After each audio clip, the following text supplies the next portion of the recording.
Hey everyone, how's it going? I thought today I would quickly talk about 5 classics that I would like to make a priority next year.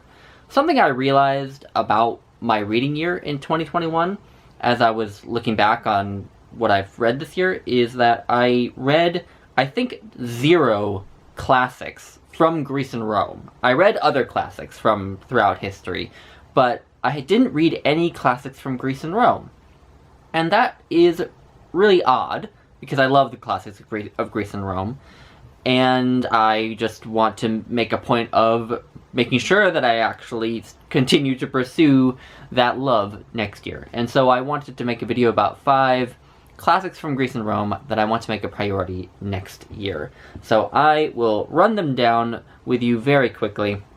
So the first of those is a work of history, and this is The Rise of the Roman Empire by Polybius.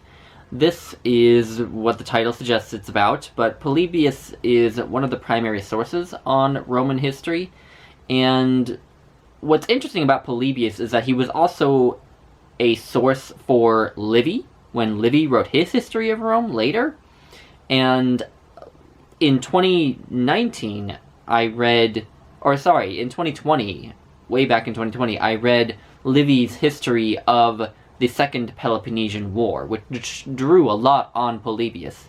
And I loved that so much and found that so interesting that I thought it would be really cool to go and read some more about it in a book that was a source for Livy when he wrote that. So I want to read The Rise of the Roman Empire by Polybius.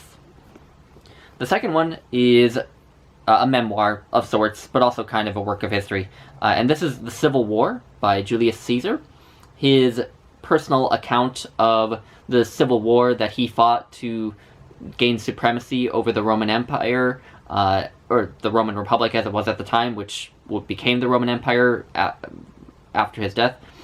And I want to read this because it tells some important history, but also because I read Julius Caesar's history of his conquest of Gaul, which is a very kind of interesting book to read because it's a very gripping read. It's very enjoyable to read, but as you're reading it, you're kind of appalled by what you're reading about, because what Julius Caesar did in Gaul basically qualifies as genocide. So it's a weird book to read, but it was really gripping and enjoyable to read in a way. And I suspect that this will be similar, but it'll also just tell some interesting history. So I want to read that. And the next 3 are all a bit more literary. They're not non-fiction per se. The first one is Plays, and this isn't really one work, it's a collection of works. And this is the complete plays of Aristophanes. Aristophanes is the only of the great Greek playwrights from whom we have surviving work whose work I haven't explored in any kind of depth. You know, I've read all the surviving plays by Sophocles, all the surviving plays by Aeschylus, and I've read 10 plays by Euripides. But I've only read the Lysistrata by Aristophanes, and I love the Lysistrata. It's hilarious. But I haven't read anything else, and I think it's time that I read more from him, because I think he'll be kind of fun. So I want to read some of the plays in this volume by Aristophanes. Next, we go back to ancient Rome rather than Greece, and this is The Golden Ass by Apuleius, which is one of the only surviving examples of the Latin novel. Reportedly, the Latin novel was very popular in its time, but very few have survived, and according to the back cover of this edition, The Golden Ass is the only Latin novel to survive in complete form to the modern day, and so that really intrigues me. And it's supposed to be kind of a comic novel, and it sounds like kind of a hoot. I have watched a couple of videos about it, and it sounds really good, so I would like to read that.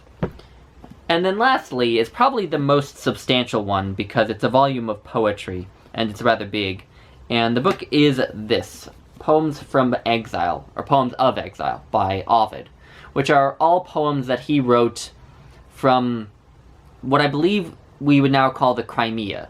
Ovid, later in life, was exiled from Rome for a reason that has never been determined, but he was exiled and never allowed to return to Rome, and he had to live in the Crimea, which he considered to be this, lonely backwater. And these poems are about his life in the Crimea, his desire to return home, and they're supposed to be some of his greatest work. I love his epic poem, The Metamorphoses, but I haven't explored very much of his other poetry. So this will be an opportunity to do that. So anyway, those are 5 classics of Greece and Rome that I would like to read next year. Let me know if you've read them, if you like them or don't like them. But I will leave it at that, and talk to you all later. Bye.